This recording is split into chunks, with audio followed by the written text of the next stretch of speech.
नरक कितने प्रकार के, कहाँ होते हैं और कौन से लोग जाते हैं? दोस्तों, धार्मिक मान्यता अनुसार नरक वह स्थान है जहाँ पापियों की आत्मा दंड भोगने के लिए भेजी जाती है। दंड के बाद कर्मानुसार उनका दूसरी योनियों में जन्म होता है। कहते हैं कि स्वर्ग धरती के ऊपर है तो नरक धरती के नीचे यानी पाताल भूमि में है। इसे अधोलोक भी कहते हैं। अधोलोक यानी नीचे का लोक है। ऊर्ध्वलोक का अर्थ ऊपर का लोक अर्थात स्वर्ग। मध्य लोक में हमारा ब्रह्मांड है।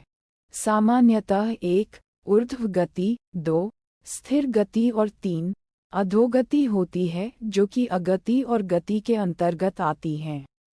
दोस्तों, कुछ लोग स्वर्ग या नरक की बातों को कल्पना मानते हैं तो कुछ लोग सत्य। जो सत्य मानते हैं उनके अनुसार मति से ही गति तय होती है कि आप अधोलोक में गिरेंगे या कि ऊर्ध्वलोक में। दोस्तों, हिंदू धर्म शास्त्रों में उल्लेख है कि गति 2 प्रकार की होती है, 1 अगति और 2 गति। अगति के 4 प्रकार है, 1 क्षीणोदक, 2 भूमोदक, 3 अगति और 4 दुर्गति। और गति में जीव को 4 में से किसी एक लोक में जाना पड़ता है। गति के अंतर्गत 4 लोक दिए गए हैं, 1 ब्रह्मलोक, 2 देवलोक, 3 पितृलोक और 4 नरकलोक। जीव अपने कर्मों के अनुसार उक्त लोकों में जाता है। जब कोई मरता है व्यक्ति तो चलता है इस मार्ग पर। पुराणों के अनुसार जब भी कोई मनुष्य मरता है या आत्मा शरीर को त्याग कर यात्रा प्रारंभ करती है तो इस दौरान उसे 3 प्रकार के मार्ग मिलते हैं। ऐसा कहा जाता है कि उस आत्मा को किस मार्ग पर चलाया जाएगा ये केवल उसके कर्मों पर निर्भर करता है। ये 3 मार्ग हैं, अर्ची मार्ग, धूम मार्ग और उत्पत्ति विनाश मार्ग। अर्ची मार्ग ब्रह्मलोक और देवलोक की यात्रा के लिए होता है, वहीं धूम मार्ग पितृलोक की यात्रा पर ले जाता है और उत्पत्ति विनाश मार्ग नर्क की यात्रा के लिए है। अब सवाल यह उठता है कि कौन जाता है? उत्पत्ति विनाश मार्ग नर्क की यात्रा के लिए है। अगले पन्ने पर कौन जाता है नरक में? दोस्तों, कौन जाता है नरक? बड़े ज्ञानी से ज्ञानी, आस्तिक से आस्तिक, नास्तिक से नास्तिक और बुद्धिमान से बुद्धिमान व्यक्ति को भी नरक का सामना करना पड़ सकता है, क्योंकि ज्ञान, विचार आदि से तय नहीं होता है कि आप अच्छे हैं या बुरे। आपकी अच्छाई आपके नैतिक बल में छिपी होती है। आपकी अच्छाई यम और नियम का पालन करने में निहित है। अच्छे लोगों में ही होश का स्तर बढ़ता है और वे देवताओं की नज़र में श्रेष्ठ बन जाते हैं। लाखों लोगों के सामने अच्छे होने से भी अच्छा है स्वयं के सामने अच्छा बनना। मूलतः जैसी गति वैसी मति। अच्छा कार्य करने और अच्छा भाव एवं विचार करने से अच्छी गति मिलती है। निरंतर बुरी भावना में रहने वाला व्यक्ति कैसे स्वर्ग जा सकता है? ये लोग जाते हैं नरक में, धर्म, देवता और पितरों का अपमान करने वाले, तामसिक भोजन करने वाले, पापी, मूर्छित, क्रोधी, कामी और अधोगामी गति के व्यक्ति नरकों में जाते हैं। पापी आत्मा जीते जी तो नरक झेलती ही है, मरने के बाद भी उसके पाप अनुसार उसे अलग अलग नरक में कुछ काल तक रहना पड़ता है। निरंतर क्रोध में रहना, कलह करना, सदा दूसरों को धोखा देने का सोचते रहना, शराब पीना, मांस भक्षण करना, दूसरों की स्वतंत्रता का हनन करना और पाप करने के बारे में सोचते रहने से व्यक्ति का चित्त खराब होकर नीचे के लोक में गति करने लगता है और मरने के बाद वह स्वतः ही नरक में गिर जाता है। वहाँ उसका सामना यम से होता है। अब जानते हैं दोस्तों कहाँ है नरक? पुराणों में। गरुड़ पुराण का नाम किसने नहीं सुना? पुराणों में नरक, नरकासुर और नरक चतुर्दशी, नरक पूर्णिमा का वर्णन मिलता है। नरकस्था अथवा नरक नदी वैतरणी को कहते हैं।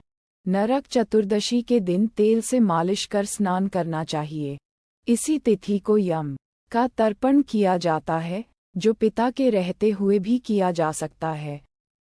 पाताल के नीचे बहुत अधिक जल है और उसके नीचे नरकों की स्थिति बताई गई है, जिनमें पापी जीव गिराए जाते हैं।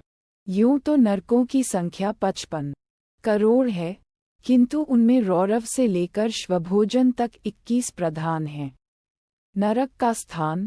महाभारत में राजा परीक्षित इस संबंध में शुकदेव जी से प्रश्न पूछते हैं तो वे कहते हैं कि राजन, ये नरक त्रिलोक के भीतर ही है तथा दक्षिण की ओर पृथ्वी से नीचे जल के ऊपर स्थित है।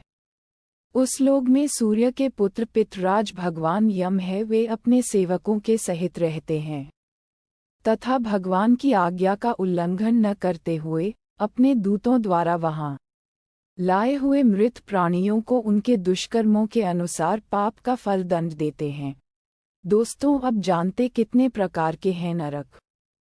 श्रीमद्भागवत और मनुस्मृति के अनुसार नरकों के नाम: 1 तामिस्त्र, 2 अंधजिस्त्र, 3 रौव, 4 महारौव, 5 कुंभीपाक, 6 कालसूत्र, 7 आसिपवन, 8 सकूरमुख, 9 अंधकूप, 10 मिभोजन, 11 संदेश, 12 तप्तसूर्मी, 13 वज्रकंटकशल्मली, 14 वैत्रणी, 15 पुयो, 16 प्राणारोध, 17 विशसन, 18 लालभक्ष, 19 सारमेयादन, 20 अवीची और 21 है पान। इसके अलावा 22 क्षरकद्म, 23 वृक्षोगन भोजन, 24 शूलप्रोत, 25 दंशूक, 26 अवनिरोधन, 27 पर्यावर्तन और 28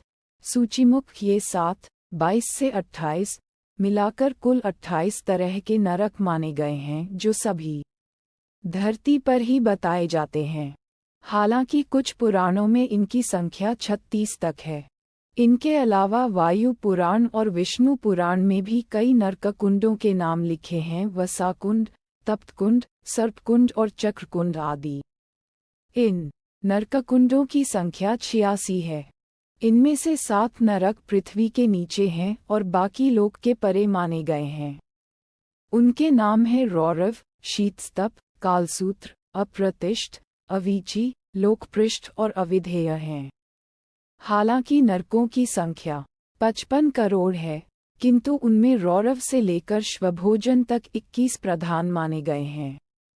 उनके नाम इस प्रकार हैं: रौरव, शूक, रौघ, ताल, विशसन, महाज्वाल, तप्तकुंभ, लवण, विमोहक, रुधिराद, वैत्रणी, कृमिश, कृमिभोजन, असिपत्रवन, कृष्ण, भयंकर, लालभक्ष, पापमय, पुएमय, वहिज्वाल, अधःशिर, संदर्श, कालसूत्र, तमोमय अविची, श्वभोजन और प्रतिभाशून्य अपर अवीची तथा ऐसे ही और भी भयंकर नरक हैं। अब जानते हैं दोस्तों, क्या सचमुच नरक या स्वर्ग होते हैं? कौन जाता है नरक के द्वार? कुछ लोग कहते हैं कि स्वर्ग या नरक हमारे भीतर ही है। कोई भी ऐसा नहीं हो जो मनुष्य के किए की सजा या पुरस्कार देता हो। मनुष्य अपने कर्मों से ही स्वर्ग या नरक की स्थिति को भोगता है। यदि वह बुरे कर्म करेगा तो बुरी जगह और बुरी परिस्थिति में होगा, और अच्छे कर्म करेगा तो अच्छी जगह और परिस्थिति में होगा। कुछ हद तक ये बात सही मानी जा सकती है, लेकिन इसके सही होने के पीछे के विज्ञान या मनोविज्ञान को समझना होगा। पुराणों अनुसार कैलाश के ऊपर स्वर्ग और नीचे नरक व पाताल लोक है। संस्कृत शब्द स्वर्ग को मेरु पर्वत के ऊपर के लोकों हेतु प्रयुक्त किया है। जिस तरह धरती पर पाताल और नरक लोक की स्थिति बताई गई है, उसी तरह धरती पर स्वर्ग की स्थिति भी बताई गई है। आज के कश्मीर और हिमालय के क्षेत्र को उस काल में स्वर्गलोक कहा जाता था, जहाँ के आकाश में बादल छाए रहते थे और जहाँ से पानी सारे भारत में फैलता था। हिमालय में ही देवात्म नामक एक हिमालय है, जहाँ अच्छी आत्माएं शरीर छोड़ने के बाद रहती हैं। पुराणों अनुसार जीवात्मा 84 लाख योनियों में भटकने के बाद मनुष्य जन्म पाती है। अर्थात नीचे से ऊपर उठने की इस प्रक्रिया को ही ऊर्ध्वगति कहते हैं। यदि मनुष्य अपने पाप कर्मों के द्वारा फिर से नीचे गिरने लगता है तो उसे अधोगति कहते हैं। अधोगति में गिरना ही नरक में गिरना होता है। जिस तरह हमारे शरीर जब रात्रि में अचेत होकर सो जाता है तब हम हर तरह के स्वप्न देखते हैं। यदि हम लगातार बुरे स्वप्न देख रहे हैं तो यह नरक की ही स्थिति है। यह मरने के बाद अधोगति में गिरने का संकेत ही है। वर्तमान में 84 लाख योनियों से भी कहीं अधिक योनियां हो गई होगी। हालांकि पुरानी गणना अनुसार निम्नलिखित 84 लाख योनियां थी। इस आप संख्या में न लेकर प्रकार में लें। तारांकन पेड़ पौधे 30 लाख, तारांकन कीड़े मकोड़े 27 लाख, तारांकन पक्षी 14 लाख, तारांकन पानी के जीव जंतु 9 लाख, तारांकन देवता मनुष्य पशु 4 लाख। अगले पन्ने पर किस नरक में कौन जाता है? बहुत से ऐसे लोग हैं जिन्होंने मनमाने यज्ञ कर्म, त्योहार, उपवास और पूजा पाठ का आविष्कार कर लिया है तथा जो मनगढ़ंत तांत्रिक कर्म भी करते हैं। ऐसे दूषित भावना से तथा शास्त्रविधि के विपरीत यज्ञ आदि कर्म करने वाले पुरुष कृमिश नरक में गिराए जाते हैं। इस प्रकार के शास्त्र निषिद्ध कर्मों के आचरण रूप पापों से पापी सहस्त्रों अत्यंत घोर नरकों में अवश्य गिरते हैं। बहुत से मनुष्य भोजन करते वक्त किसी का स्मरण नहीं करते और भोजन के नियमों को नहीं मानते। इसका उनके जीवन पर प्रभाव पड़ता है। पुराणों में कहा गया है कि जो देवताओं तथा पितरों का भाग उन्हें अर्पण किए बिना ही अथवा उन्हें अर्पण करने से पहले ही भोजन कर लेता है, वह लालभक्ष नामक नरक में यमदूतों द्वारा गिराया जाता है। पुराणों अनुसार झूठी गवाही देने वाला मनुष्य रौरव नरक में पड़ता है। गौओं और सन्यासियों को कहीं बंद करके रोक रखने वाला पापी रोध नरक में जाता है। मदिरा पीने वाला शूकर नरक में और नर हत्या करने वाला ताल नरक में गिर जाता है। गुरु पत्नी के साथ व्यभिचार करने वाला पुरुष तप्तकुंभ नामक नरक में तड़पाया जाता है। जो अपने भक्त की हत्या करता है उसे तप्तलोह नरक में तपाया जाता है। गुरुजनों का अपमान करने वाला पापी महाज्वाल नरक में डाला जाता है। गरुड़ पुराण अनुसार वेद शास्त्रों का अपमान करने और उन्हें नष्ट करने वाला लवण नामक नरक में गलाया जाता है। धर्म मर्यादा का उल्लंघन करने वाला विमोहक नरक में जाता है। देवताओं से द्वेष रखने वाला मनुष्य कृमिभक्ष नरक में जाता है। आजकल लोग ज्यादा छली हो गए हैं। सब जीवों से व्यर्थ बैर रखने वाला तथा छल पूर्वक अस्त्र शस्त्र का निर्माण करने वाला विषसन नरक में गिराया जाता है। असत प्रतिग्रह ग्रहण करने वाला अधोमुख नरक में और अकेले ही मिष्ठान ग्रहण करने वाला पुएवह नरक में पड़ता है। बहुत से लोग जानवरों को पालकर उनके बल पर अपना जीवन यापन करते हैं। आजकल मुर्गों और कुत्तों को बेचने और पालने का व्यापार भी चल रहा है। बकरा, मुर्गा, कुत्ता, बिल्ली तथा पक्षियों को जीविका के लिए पालने वाला मनुष्य भी पुएवह नरक में पड़ता है। बहुत से लोग दूसरों के प्रति बैर भाव रखते हैं और उनका अहित करने की ही सोचते रहते हैं। पुराणों में कहा गया है कि दूसरों के घर, खेत, घास और अनाज में आग लगाता है, वह रुधिराद नरक में डाला जाता है। ज्योतिषी विद्या का आजकल ज्यादा प्रचलन है। झूठ बोलकर धंधा करने वाले ज्योतिषियों की तो भरमार हो चली है।